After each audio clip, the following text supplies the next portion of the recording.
Something unpleasant can happen when you restore the activity of sulfite oxidase enzyme.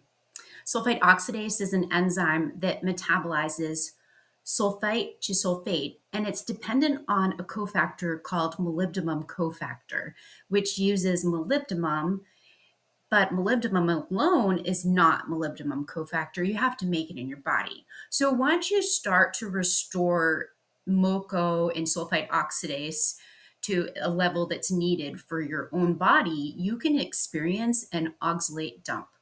So this video is for anyone who has been working on their sulfur metabolism and suddenly you're experiencing symptoms of oxalate dumping, such as crystals in your urine, maybe little crusty things coming out of your eyes. So I made this presentation after doing a deep dive on what could potentially be happening because Jenny experienced oxalate dumping after she started to do really well with sulfite oxidase enzyme.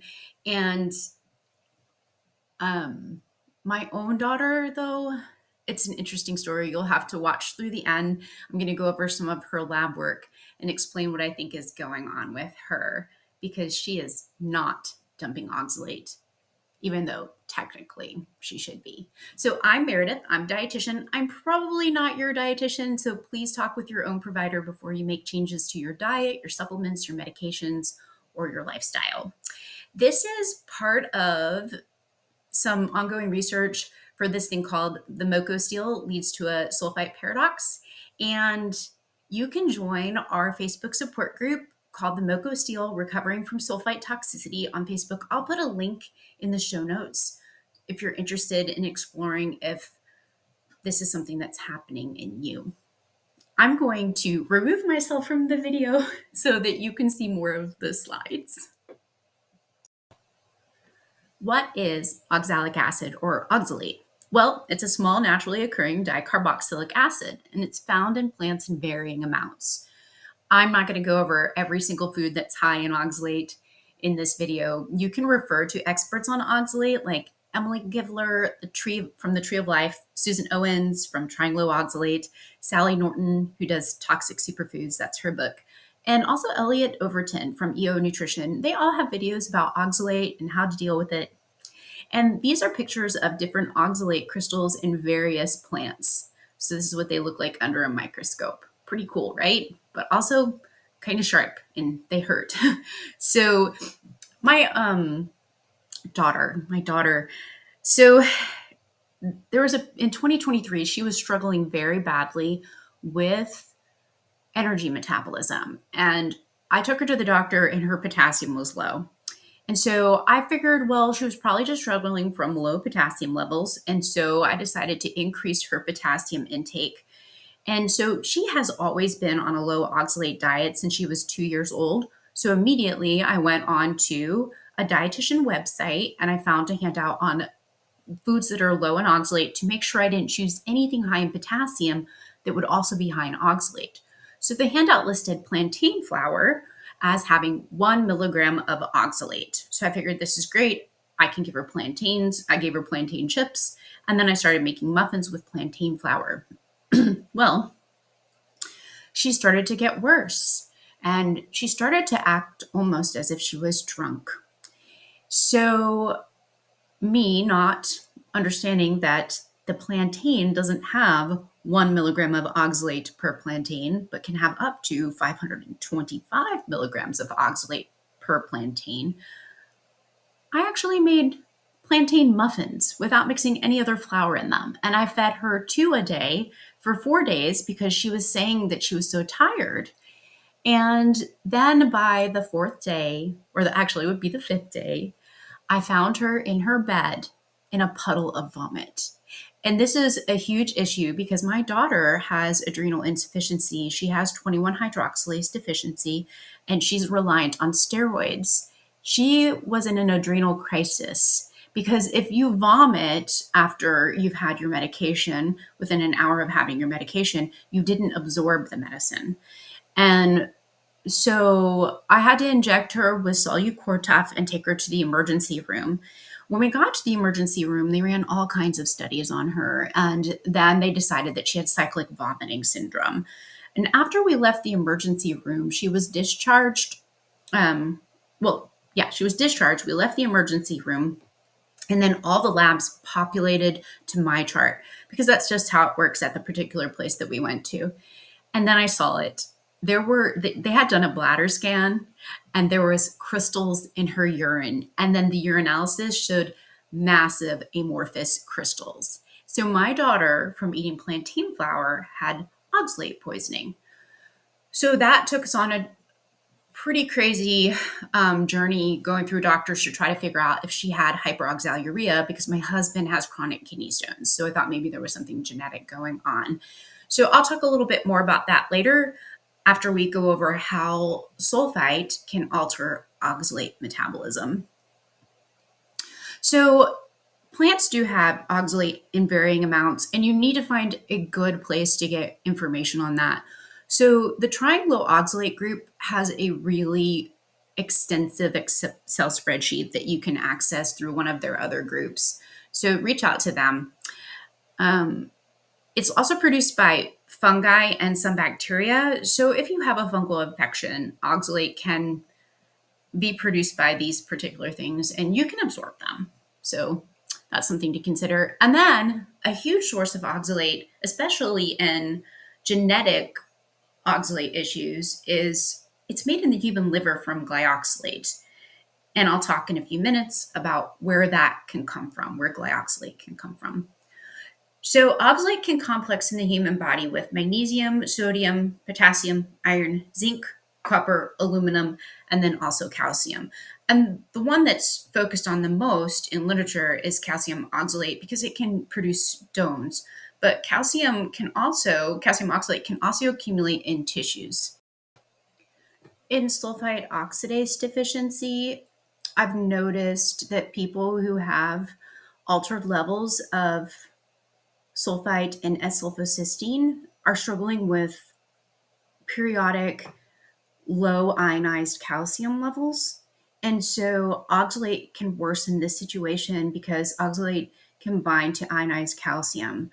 And so a lot of the symptoms that people are having, I think, in the sulfite recovery support group are actually transient hypocalcemia. At minimum, it's low ionized calcium, which is really hard to catch because most practitioners out there are not going to check ionized calcium when someone comes in with the complaints that they have. They're just going to do a regular comprehensive metabolic panel, which only checks total calcium levels and doesn't distinguish whether or not someone is having low ionized calcium or not. So it's an issue. What do we do about this oxalate dumping, right? It's an issue. So first we have to talk about anion exchangers. So there's anion exchangers that exchange anions for oxalate that do not require sulfate. So we do require sulfate for many of the super important anion exchangers that I'll show in a minute, but we're still capable of moving oxalate in and out of tissues in these specific areas listed over here. So for example, in the intestine, SLC26A3 can exchange chloride and bicarbonate for oxalate. In the kidney and the inner ear, SLC26A4 can exchange chloride and bicarbonate for oxalate. And then in the thyroid, iodide can go through this SLC26A4 exchanger, not transporter, an exchanger, and the oxalate can be removed from the thyroid gland. It should also respond to bicarbonate and chloride as well. So that's pretty interesting. And then in the kidney and the stomach, chloride and bicarbonate will be exchanged for oxalate, and that's via SLC26A7. And then the lung, the stomach, and the kidney contain SLC26A9, and chloride and bicarbonate act as the exchanger there. So what about the ones that require sulfate? So SLC26A1, which is SAT1, is the major anion exchanger for oxalate in the kidney and in the liver. And in the liver, it's actually been shown that when glyoxylate levels increase, then the liver will increase the mRNA expression of SAT1.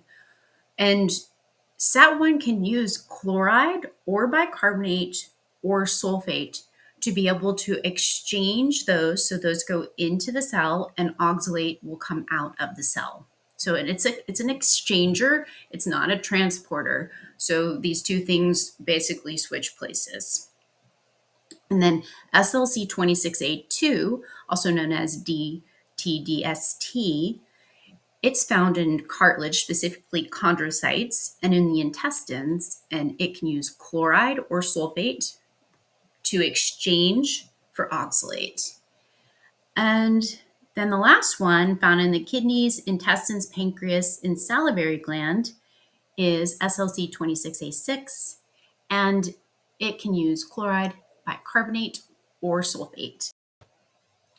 At any given time in our body, we can have fluctuations of chloride, bicarbonate, and sulfate levels.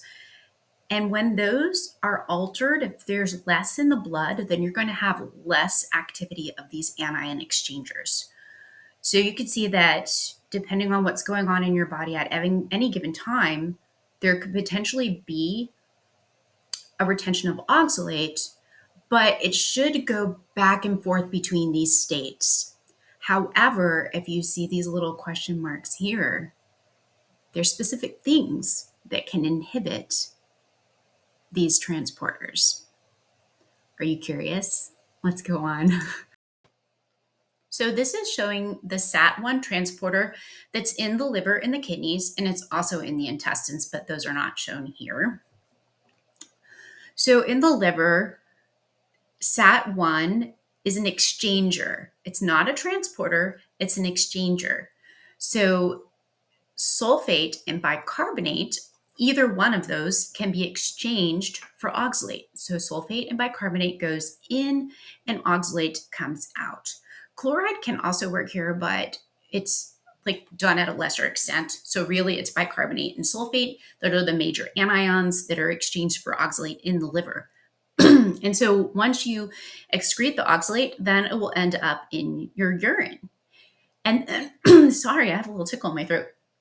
So then SAT1 in the kidneys, its role is to actually uptake sulfate back into the blood in exchange for bicarbonate leaving the body. Okay, so as bicarbonate goes into the proximal tubule cells, then sulfate is taken back up. And this sulfate actually comes from the urine. So we lose sulfate in our urine, and then we reuptake it through this transporter here, and then SAT1 is in charge of transporting it from inside of the proximal tubule cells into the blood.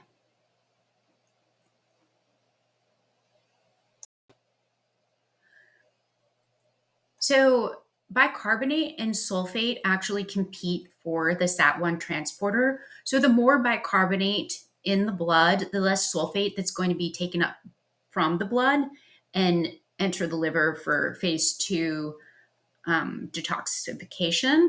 So the only issue I can see here is if you do have sulfite oxidase deficiency and your total sulfate levels are low and you're supplementing with a large amount of bicarbonate, whatever sulfate is available in your body, it's not going to be taken back up by the liver. And I see that as a problem. So that's something to consider. You've heard in other presentations where I feel like we should be very gentle with bicarbonate because we can easily swing ourselves from acidosis to alkalosis. And in general, I've not seen anybody need more than a quarter to half a teaspoon of bicarbonate a day to actually change, like to treat a bicarb deficit. Because you can calculate that. If you get a comprehensive metabolic panel or even a basic metabolic panel and it shows your CO2 or your bicarbonate levels, you can use an online calculator from MD Calc and calculate your bicarbonate deficit. And it's about 54 or 53 milliequivalents in a half of a teaspoon of baking soda. So I have not seen people require more than a half a teaspoon a day to supplement bicarbonate. I'm sure that it can get worse. If you have renal tubular acidosis, you would be working with your doctor to supplement with the right amount of bicarbonate to restore your bicarbonate levels. Okay, it's time for the big reveal. Um, what could be causing inhibition besides just having a low sulfate level? Because if you have a low sulfate level, probably some of you have done Epsom salt baths and experienced an oxalate dump. That's a pretty common thing that's talked about in the alternative health space, is that when you increase sulfate levels through magnesium sulfate, you're going to have an oxalate, or you potentially could have an oxalate dump. And that would make sense because sulfate can be used in these exchangers, SLC26A1 and SLC26A2 and SLC26A6. And so these particular tissues would respond to increasing levels of sulfate.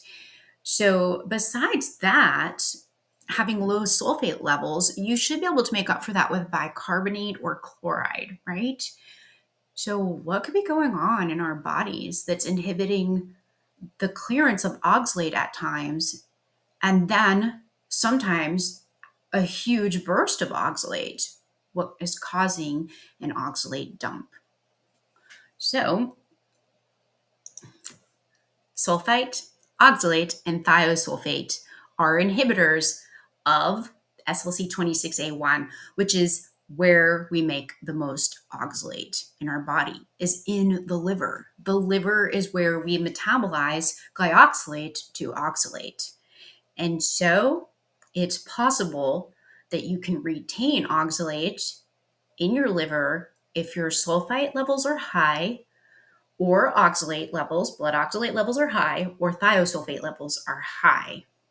So sulfite and thiosulfate go up in people who have molybdenum cofactor deficiency or sulfite oxidase deficiency.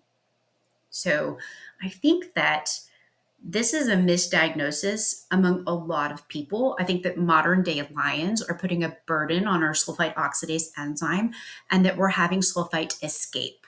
And then that free sulfite, or the increase in thiosulfate, is causing problems with oxalate clearance from tissues, specifically the liver. And then with thiosulfate, it's been shown to inhibit the SLC26A6 transporter in the kidneys, intestines, pancreas, and salivary gland. So I think more research needs to be done on these anion exchangers to see if sulfite and thiosulfate can inhibit. So now let's look at specifically the SAT1 transporter, and I'll talk you through what is happening.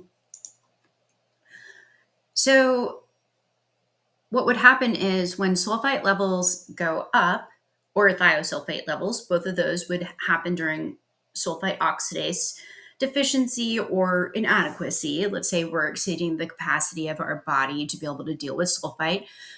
One situation that would cause that would be an infection, such as like pneumonia. In pneumonia, they find that people have very high blood levels of sulfite. So this is actually in literature. It's there. It's just not kind of put all together yet. You know how that happens sometimes with literature. There's little pieces of a puzzle and then it all comes together. So as the sulfite levels go up when we're not feeling well, then SAT1 can be inhibited. And that means that no matter how much sulfate is in the blood or bicarbonate, so even if you took a magnesium sulfate bath, if your sulfite levels are high, you're not going to excrete oxalate from your liver. Normally, oxalate will come out of the liver and then go into the urine, right? We all kind of are, most of us are aware of that. And then if sulfite or thiosulfate is inhibiting SAT1 in the kidneys, whatever sulfate has been lost in the kidneys will not be retaken up into the blood. And so that can cause wasting of sulfate in the urine. And in kids with autism, they actually see urinary sulfate wasting. So the fact that there's still sulfate in the urine means that there's enough sulfate being made that they're not totally sulfate deficient, but probably there's either a very large amount of sulfite or thiosulfate inhibiting the SAT1 transporter so that the sulfate can't be taken back up into the blood, and it's wasted in the urine. So another possibility is that oxalate, if the dietary oxalate levels are very low, or let's say that they have a fungal infection or a bacterial infection with an organism that makes oxalate. And by the way, that's an alternative health space thought that these bacteria and fungi are making oxalate in the body. Mainstream doesn't believe in that.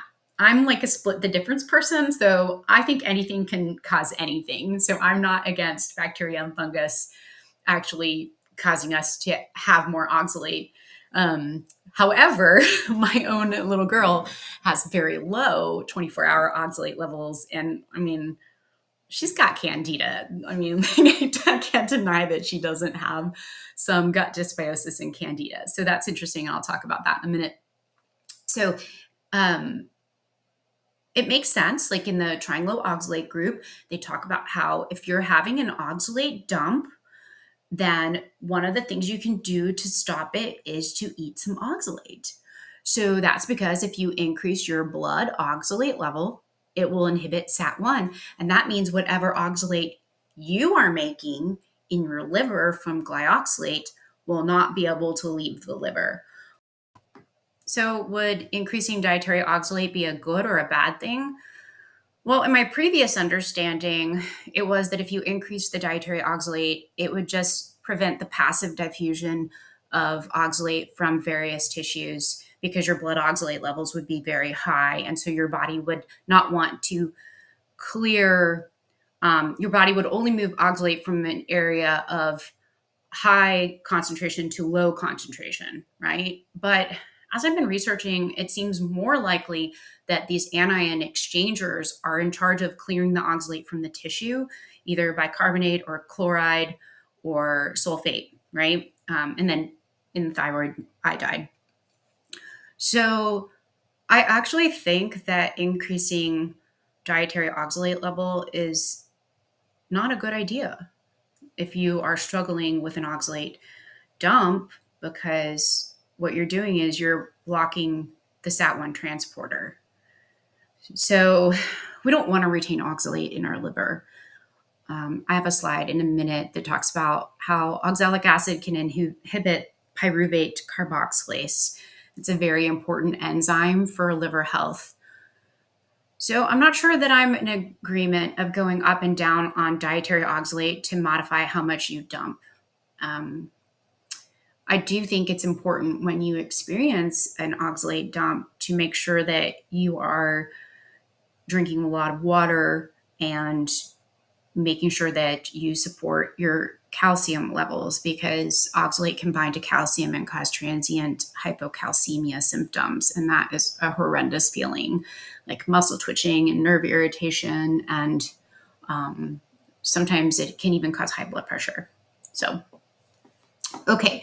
So the overall effect of this then is actually loss of sulfate in the urine, and you can end up with decreased bicarbonate uptake because the SAT1 transporter, it exchanges bicarbonate from the blood for sulfate, but that's how you can increase your bicarbonate levels inside of the cells in the proximal tubule, and that actually will help to reuptake sodium. So you can end up with less sodium uptake because of this strange, crazy cascade going on, and you can end up with hypotension.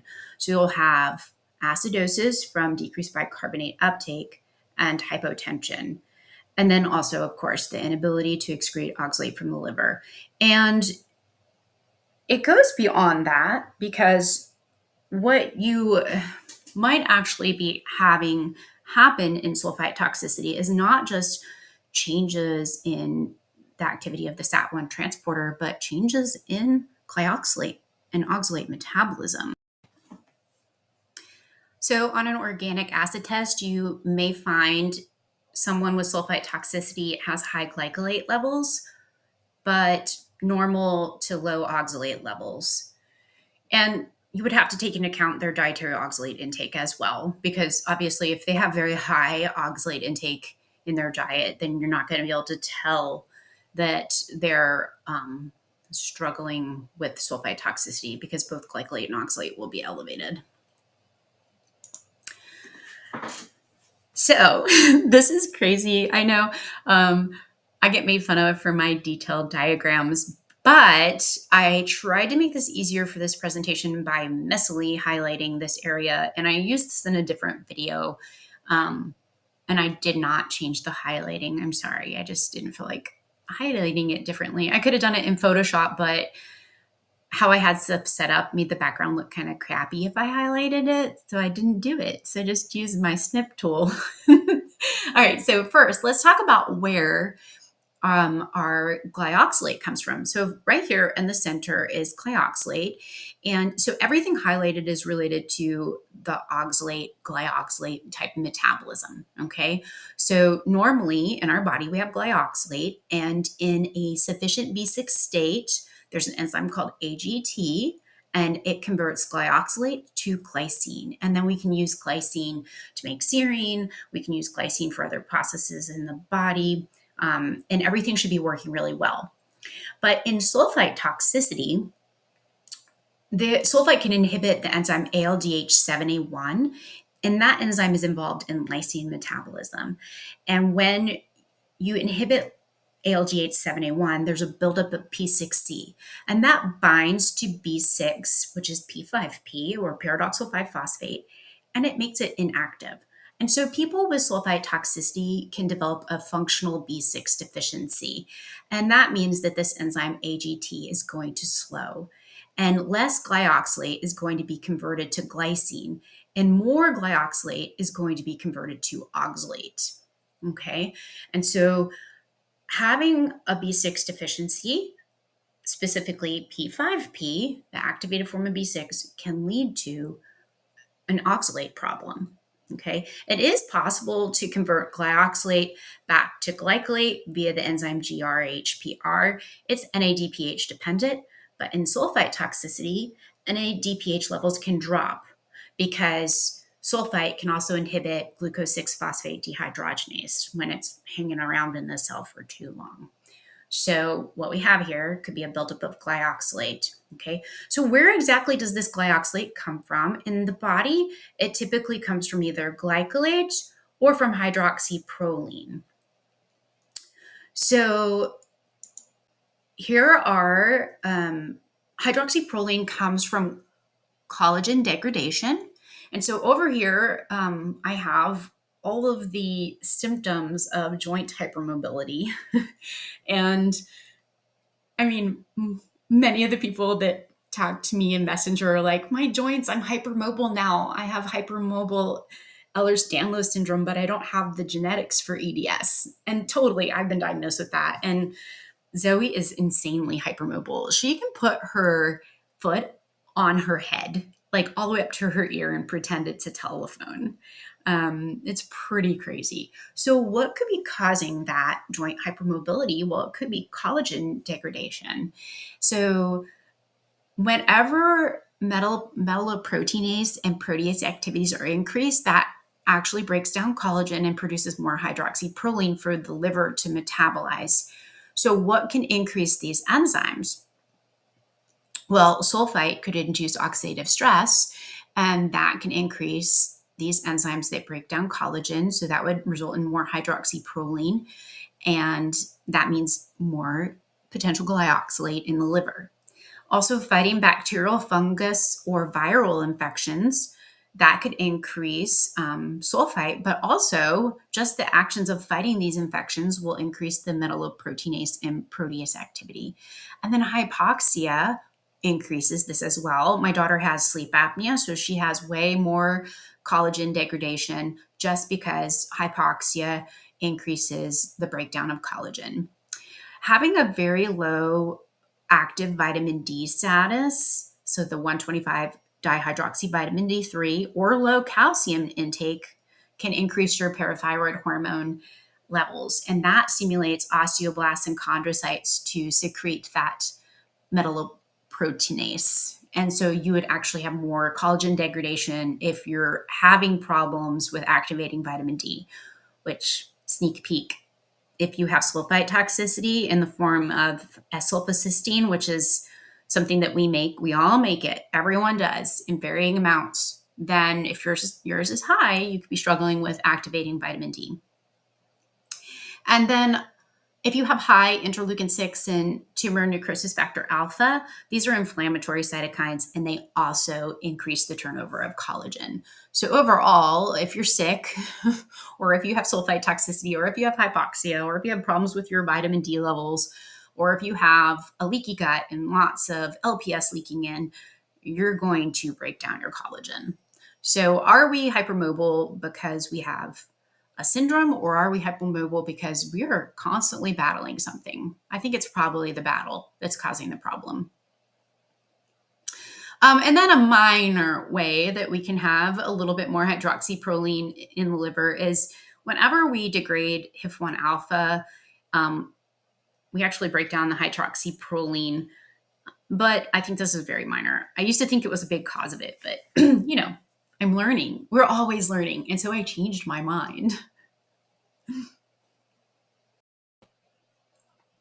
Okay, so back to this. So now we know where the hydroxyproline is coming from.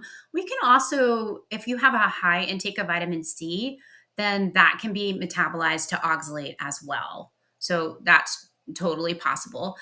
Another source of glyoxylate is glycolate. So we produce glycolate from glycoaldehyde via the enzyme aldehyde dehydrogenase. So things that contribute to increased glycoaldehyde production is autooxidation of glucose and fructose during oxidative stress. So anytime you have oxidative stress in your liver, then glucose and fructose will be metabolized to glycoaldehyde. And then xylitol.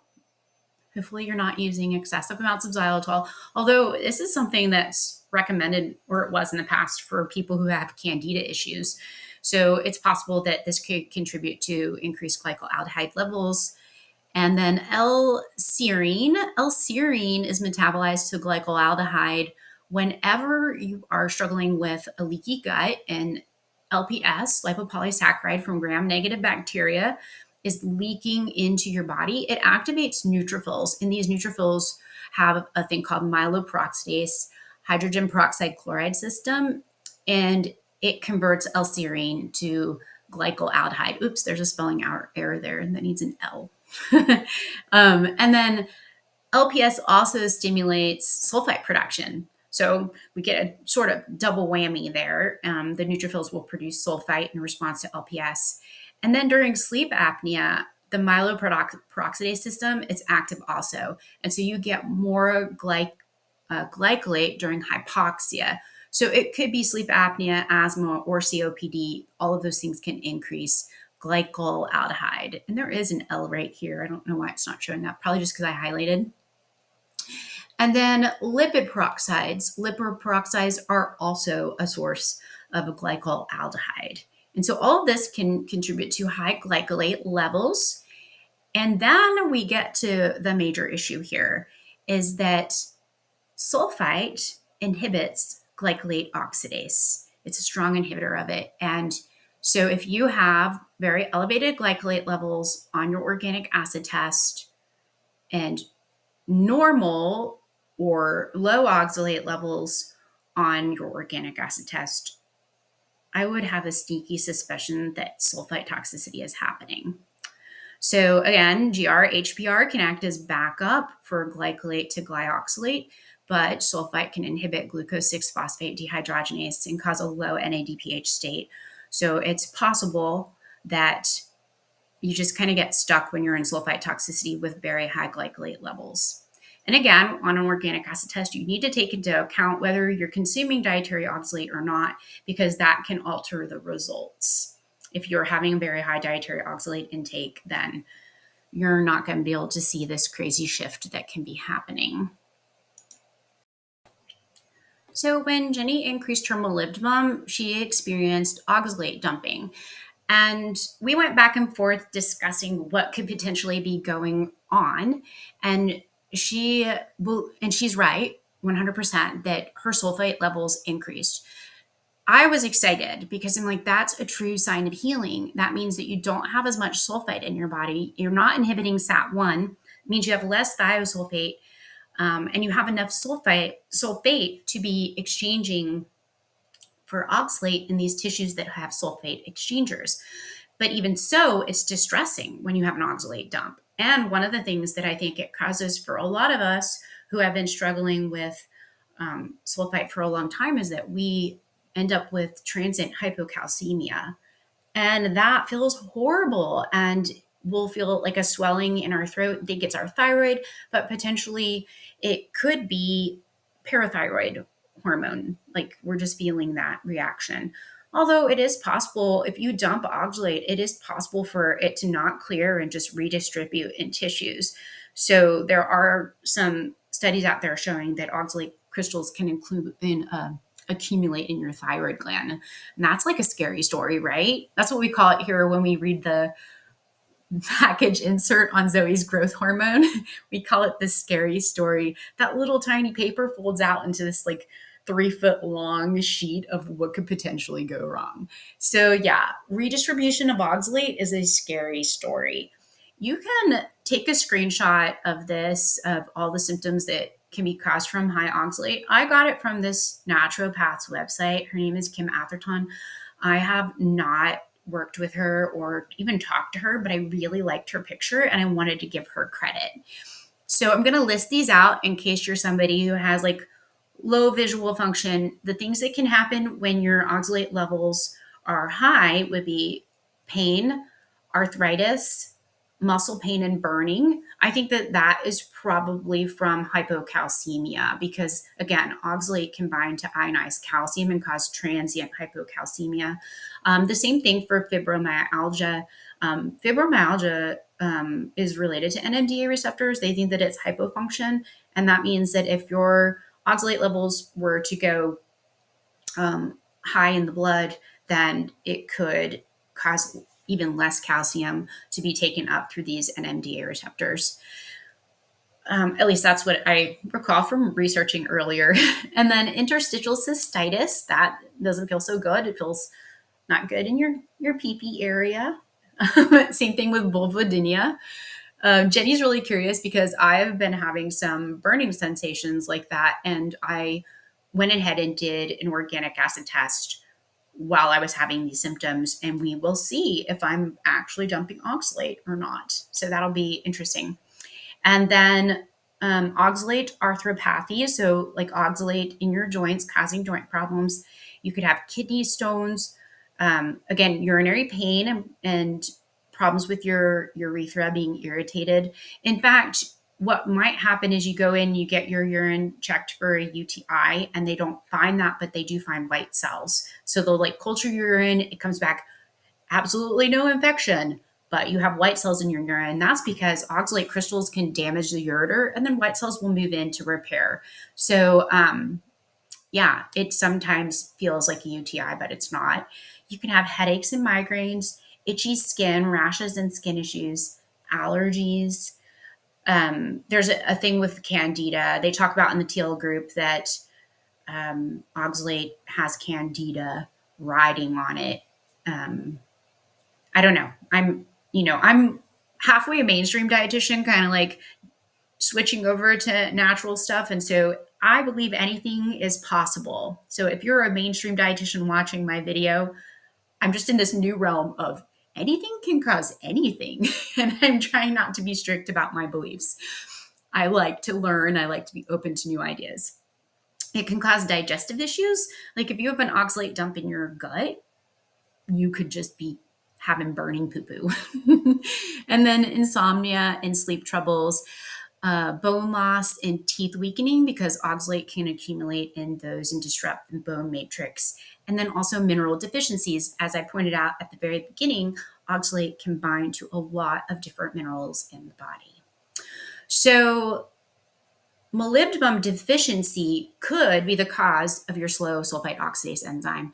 You could just overall be deficient in molybdenum. So if that's the case and you start taking molybdenum and you find that you're oxalate dumping, the reason why this is happening is because you suddenly have less sulfite. And that means less inhibition of glycolate oxidase, which means more glycolaldehyde is converted to glyoxylate and then to oxalate. And then on top of that, there's less sulfite and thiosulfate. So you're not inhibiting SAT1 anymore in the kidneys, liver, and intestines. And then thiosulfate won't be inhibiting SLC26A6, which is in the kidneys, pancreas, and intestines. And so you would be mobilizing more oxalate because your sulfate levels are going up. As your sulfate levels go up, then sulfate's available to exchange for oxalate in the tissues that express the sulfate oxalate transporters. And even your cartilage, you would probably, in theory, remove more oxalate from your cartilage. So you could have an oxalate dump as your sulfate levels go up. And then also, if you're not in sulfite toxicity, if that's the cause of your chronic metabolic acidosis, which means lower bicarbonate levels, then your bicarbonate comes back up. And that's another thing that can be exchanged for oxalate in these transporters. And bicarbonate works in other transporters beyond the ones that are involved in sulfate metabolism. So this is pretty clear that fixing your sulfite oxidase issues could lead to oxalate dumping. And so it's a problem. So be aware of it. And one thing that can truly help would be making sure you drink enough water and that you're clearing them from your kidneys. And then also making sure that you do, if you're having symptoms of hypocalcemia, you're making sure you get enough dietary calcium. And if you have to use calcium supplements, you can do that. But I think our body prefers natural sources of calcium. So I have to share this. B1 thiamine caused me to have an oxalate dump, and I have never experienced an oxalate dump this bad before. I'm about to show you the picture of my urine. So if you don't want to see that picture, I'm sorry. I just wanted to warn you. Okay, here's my urine. So this happened to me when I was back in December. I was really suffering. I think I had been struggling with sulfite metabolism for a while because I had COVID, and then I was dumb and I exercised during COVID to try to keep my lungs open because I had really bad COVID, like really bad. I got a secondary strep infection. It was insane. So I exercised next to my indoor planter, and it had mold in it, and aspergillus wasn't even on my radar, although it should have been because I live in Texas. And I mean, there's aspergillus in our air. We are just moldy. My entire garden is covered in different types of mold that I have to constantly treat. So I got an aspergillus infection, and it was in my sinuses, but I also think that it was in my gut because it showed up on my organic acid test. And then I went to the doctor, and I definitely had antibodies. And so definitely was an issue. So fighting fungal infections and fighting COVID, both of those things can increase sulfite levels. And once you have a surge in sulfite, it's very easy to kind of get stuck in a paradox where you end up not being able to make the molybdenum cofactor, because some of the things required to make what holds molybdenum are destroyed by sulfite. And that is actually going to be in my next video. I'm going to talk about how we assemble the molybdenum cofactor. So I started to struggle with my blood pressure really bad, and I decided to not listen and take a blood pressure medication and instead treat it naturally with NAC and garlic and rolled oats. And that combination caused insane sulfite toxicity. And at that point, Jenny said, if I had known that you were struggling with sulfite oxidase, I would have never let you take garlic and NAC. And that's when we realized that it wasn't just Zoe. Like, I thought only Zoe had a sulfur metabolism problem, that it can be widespread for many people. And that's when I formed the group that's on Facebook and started sharing in the group and doing more research. So this particular day that my urine looked like this, I had realized, look, you probably have B1 deficiency, because the fluid in my legs started accumulating. And I'm like, oh my gosh, you have wet beriberi, you have a B1 deficiency because sulfite cleaves thiamine at the methylene bridge and it destroys thiamine. But in reality, what sulfite actually does to thiamine is it produces a sulfonate. And so it actually mops up sulfite because B1 is a sulfite mopper upper. So in theory, this is what I think happened. I took 25 milligrams of B1 with potassium and magnesium citrate because you shouldn't start your B1 without your cofactors in case you do a refeeding syndrome, right? And then the next morning, my urine looked like this. And the magnesium, I was still eating food. So like the potassium, I took like 1,000 milligrams of potassium citrate over a day. I added it to water. And then I also took 300 milligrams of magnesium citrate, again, in water. Okay. And so after I took all of these, I had this massive oxalate dump. And then I started to have insane tremors to the point where my teeth were chattering and my heart was doing crazy things. And so, with the fluid in my legs, I decided to go to the emergency room. And what I think happened was that the thiamine mopped up the sulfite.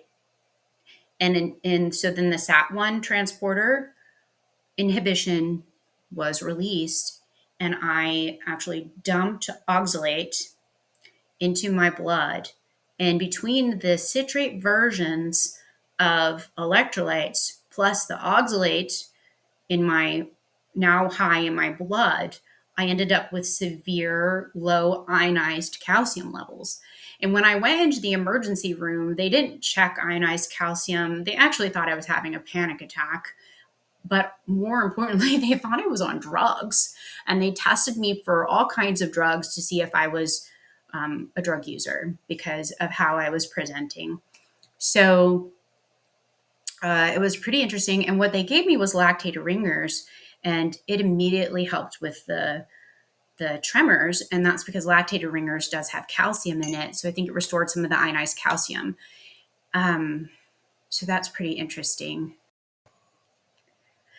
This is my organic acid test from about 6 months before I was in the emergency room. And during this time, I was having high blood pressure and I was having transient increases of fluid in my legs and was having like a lot of weird symptoms and a burning sensation in my girl parts.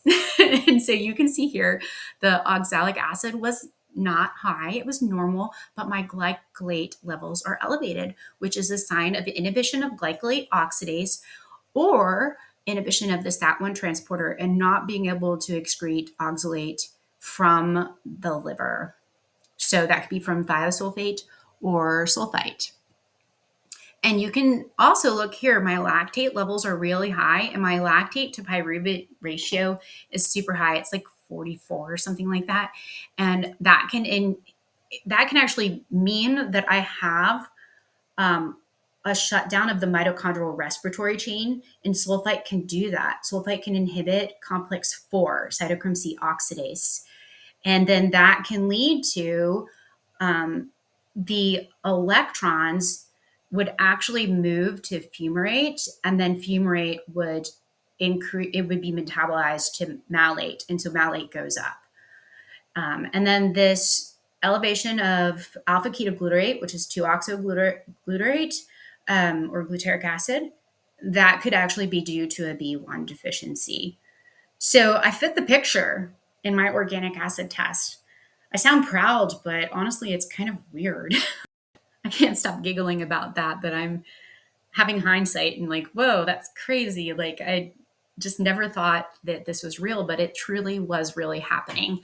And I'm curious to see if I've gotten better. I want to see my new organic acid test from Diagnostic Laboratory Solutions because it will also test for s-sulfocysteine. So this is Zoe's organic acid test that I'm showing now. And you can see that her glycolate levels are high and her oxalate is above the mean, but still within normal parameters. So I think that she does fit the possibility of having either high thiosulfate or sulfate levels.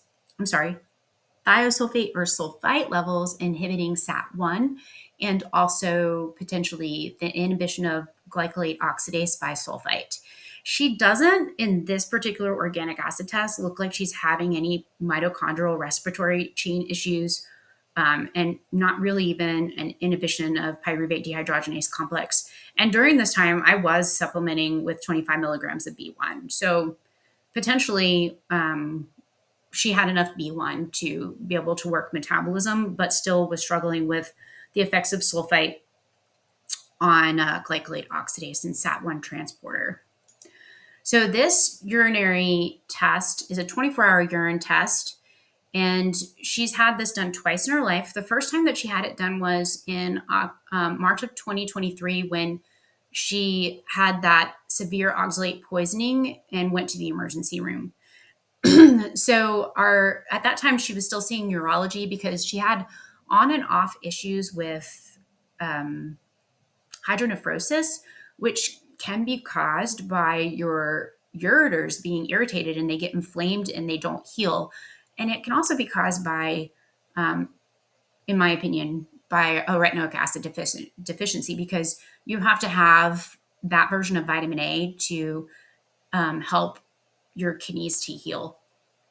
So in 2023, when we had her urinary oxalate levels checked, because I thought for sure that she had a familial hyperoxaluria because my husband has really bad kidney stones, what they found was that she had low 24-hour oxalate levels. It was only at 16 in 2023, so she's not excreting oxalate. And then also in 2023, though, she had an okay urinary sulfate level. It was at 36. Okay. So I think that at this point, she was just moderately struggling with sulfite oxidase. And I think it was because of the MoCo Steal. She has sleep apnea, which increases xanthine oxidase activity. And then on top of that, she has MBD5 deletion, and MBD5 deletion alters 448 genes in the human body. And one of those is the enzyme MoCos, which will take molybdenum cofactor and make it ready for xanthine oxidase, xanthine dehydrogenase, and aldehyde oxidase, instead of it being the regular MoCo being used to make sulfite oxidase. So I think her ability to metabolize sulfite was decreased, but not to the extent that it was in 2025. So you can see here in 2025, her oxalate levels were only 14 in 24 hours. And so from a stone risk, she doesn't really have a stone risk unless I feed her dietary oxalate, because overall her citrate levels are so low that if I were to give Zoe lots of oxalate, she potentially would not have enough citrate to bind to the oxalate, and then that could lead to calcium oxalate stones. So she's still on a low oxalate diet. I don't plan to increase the oxalate in her diet at all. Plus, when she was on a high oxalate diet, she was walking like a drunk lady. And I think the reason being is that we use NAD to be able to metabolize alcohol. And if your oxalate levels are very high in your cells, then the area in the cytosol where you recycle your NADH to NAD is at lactate dehydrogenase. And oxalate can inhibit lactate dehydrogenase. And I think that can lead to like an aldehyde intolerance. And so I think that's what was going on with her when she was really struggling with me trying to increase her potassium with plantain chips and plantain flour. Really, Zoe should be having a large amount of oxalate production because of her chronic sleep apnea, which we can see that that's why she has higher glycolate levels, because again, in sleep apnea, there's more myeloperoxidase activity And so that's going to increase the glycolate production from L-serine. So she should be struggling. And then we also know, I mean, I should probably share a cute video of Zoe putting her her ear up, her foot up to her ear, because she has some seriously bad collagen issues. And even her speech therapist, when she's taking the electrodes, because Zoe's doing this thing called vital stims to try to help her swallow, when she's taking the electrodes off, she's like, this girl has the stretchiest skin I've ever seen, and she's trying to be really careful not to cause some type of damage. So thinking back to when I was like, I don't think it's good to try to stop an oxalate dump if the oxalate dump is actually coming from the liver. So if you have sulfite toxicity, and you know you do, let's say that you have done a test and you found out that you have high s-sulfocysteine levels. It's really hard to get thiosulfate levels checked or sulfite levels checked, because that's really just done at Mayo Clinic for people who have seizures, who have sulfite oxidase deficiency.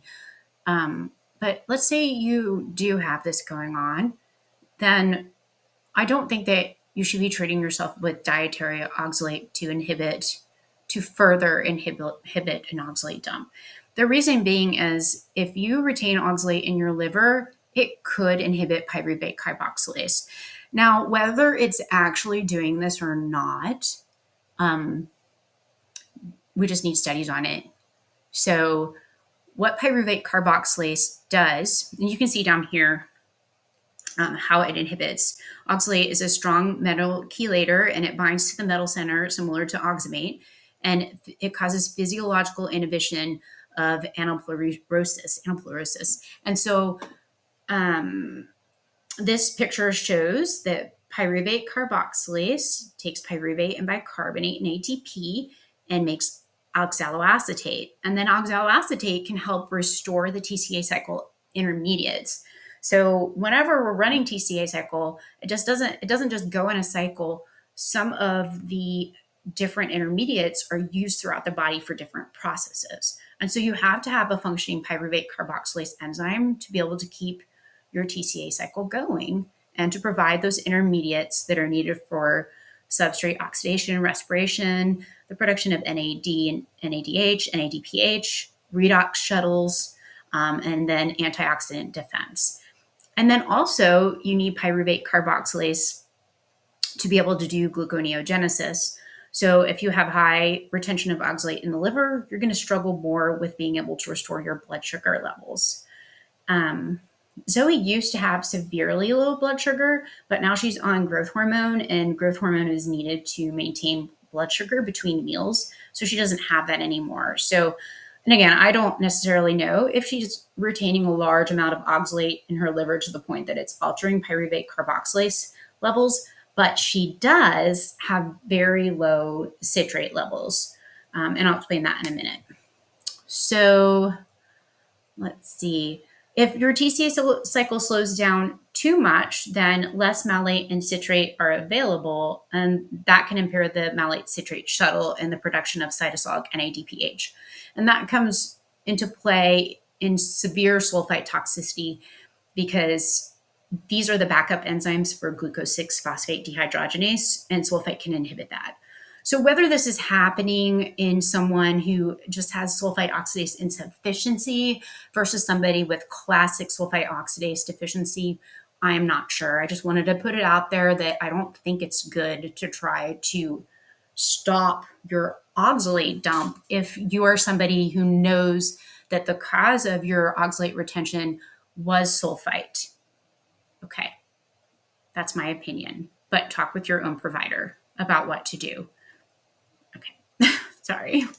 Okay, so Zoe's citrate levels. This is a big issue. It's an ongoing issue. This has been happening for a very long time for her. And having low urinary citrate levels, I mean, in theory, it could be that she is not making enough oxaloacetate, and oxaloacetate plus acetyl-CoA makes citrate. Okay, so the liver is a huge source of citrate production. But also in metabolic acidosis, the kidneys will try to compensate for the low levels of bicarbonate. And so, what the kidneys will do is they'll increase the gene transcription for this transporter, so NADC1, and that will increase the citrate uptake from the urine. And at the same time, it increases the sodium uptake from the urine. And so, as sodium levels go up, then this transporter, NBC1, can increase the transport of bicarbonate back into the blood. Okay. And so the other thing that happens whenever someone goes into acidosis, the proximal tubules will also increase ATP citrate lyase. And what that enzyme does is it converts citrate back into oxaloacetate and acetyl CoA, and that can enter the TCA cycle, leading to more carbon dioxide production. And then that becomes bicarbonate. And then again, with the sodium being taken up and then more bicarbonate being produced, you can restore bicarbonate levels in the blood. Now, Zoe doesn't have restored bicarbonate levels. And some of you may be doing this just fine in your own kidneys, but some of you might be struggling. And the one possibility is if you have chronic high sulfite levels and thiosulfate levels, that your overall release of bicarbonate into the cells of the proximal tubule is decreased, and so maybe there's something going on there. Another possibility is that you're not getting a full production of carbon dioxide inside the TCA cycle in the proximal tubule cells, because if you have B1 deficiency, where you actually generate carbon dioxide is via the enzyme isocitrate dehydrogenase. That one is not B1 dependent, but the other one is alpha ketoglutarate dehydrogenase. So if that is not working because you don't have enough B1, then your overall production of bicarbonate in the proximal tubule cells is going to be less. So you're not going to be able to restore your bicarb levels as easily. And this is actually called renal tubular acidosis, when you're not able to restore the bicarbonate to the blood. Something else that you can see here is there's other transporters for bicarbonate. So maybe you have a genetic problem with SLC4A10.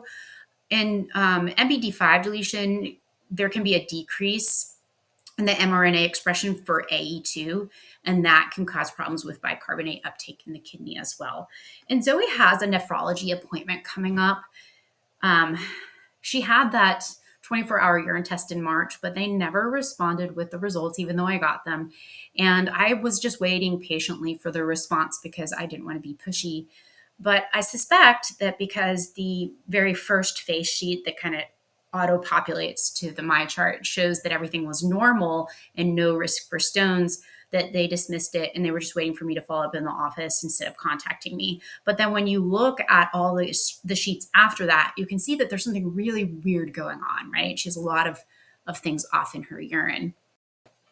So this is a little sneak peek for a presentation that I'm doing next about calcium dysregulation. I think that whenever you're struggling with high s-sulfocysteine or high glutamate levels, that it can cause hypoparathyroidism, but then in the long term, you can develop hyperparathyroidism. So I'm not going to go through that whole mechanism in this presentation because this presentation was about oxalate metabolism.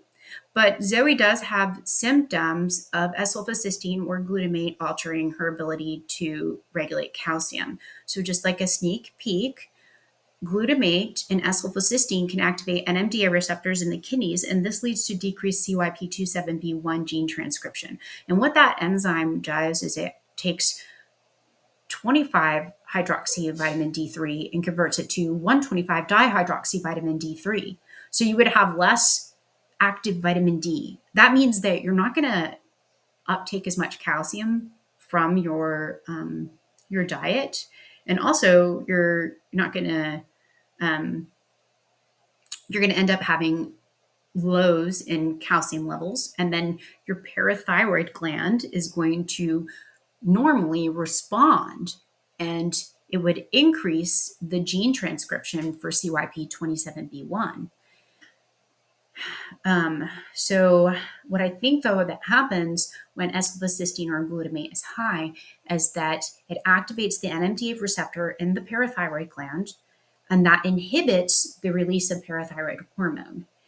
And then what will happen is that when you have very low parathyroid hormone levels, you're going to have an increase in renal phosphate absorption. And so you can see, where's her phosphate? Her phosphate is low, indicating that she's uptaking the phosphate from her urine. And then also, you're going to have a decrease in calcium uptake from the urine too. And this doesn't always show in the urine when somebody has hypoparathyroidism. Calcium, it depends on how much calcium is in the diet. And so in 2023, Zoe's calcium was elevated. You can see right here, it's elevated. And she was actually getting calcium citrate daily with meals because I was very concerned about her oxalate issue. I didn't want her to absorb oxalate because she had that severe oxalate reaction. But also in 2023, she had very high serum retinol levels, which can cause more calcium to leave the bones. It aggravates the osteoclasts that break down bone. So they get aggravated by high serum A, and it causes calcium to come out of the bones. So that's why it's high there. But and then here, though, in 2025, Zoe's calcium is normal, but she wasn't getting any calcium citrate supplements, and her serum vitamin A was then normal. So her phosphate, though, remains low, which is a sign of hypoparathyroidism.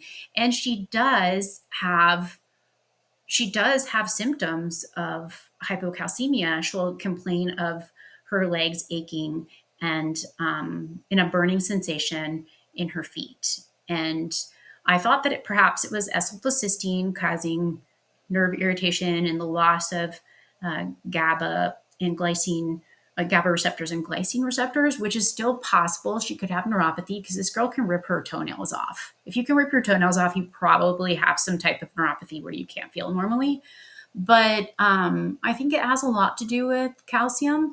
And I've been working on trying to get her more dietary calcium, and that seems to be helping, as well as we are supplementing with a little bit of oral vitamin D, because you'll see in the presentation that I do about calcium dysregulation that there's some vitamin D wasting going on. So I actually, in the blog, am sharing my diagram of the calcium dysregulation. So if you want to look at that more closely, you can before I make a video on it. You can check out that blog link in the show notes or in the description under the video. So again, that would be the next thing that I hope to record, is a presentation about calcium dysregulation, and also what calpain protease is and gefrin, and why we're experiencing hypocalcemia when we have sulfite toxicity. Although I really promised to make the MoCo presentation next, so I'm probably going to do that first. I don't know. It'll be a surprise. I hope you guys have a great day.